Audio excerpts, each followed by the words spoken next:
அஸ்ஸலாமு அலைக்கும் வரஹ்மத்துல்லாஹி வபரகாத்துஹு.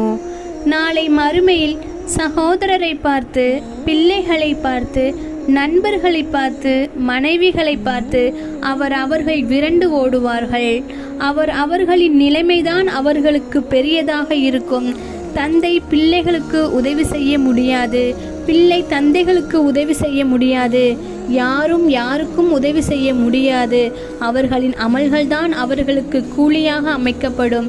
இதைதான் அல்லாஹுடைய தூதர் தெளிவாக கூறினார்கள் தன் குடும்பத்தாரை பார்த்து. ஃபாத்திமா அவர்களே, உங்களுக்கு எந்த ஒரு உதவியும் என்னால் செய்ய முடியாது தந்தை என்ற காரணத்தால். மேலும் நபி அவர்கள் கூறினார்கள், குறைஷிகளை அழைத்து உங்களை நரகத்தில் இருந்து நீங்கள் பாதுகாத்து கொள்ளுங்கள். நாளை மறுமை நாளில் யாரும் யாருக்கும் உதவிவிட முடியாது. அவர்களின் நன்மை மட்டுமே அவர்களுக்கு சேரும்.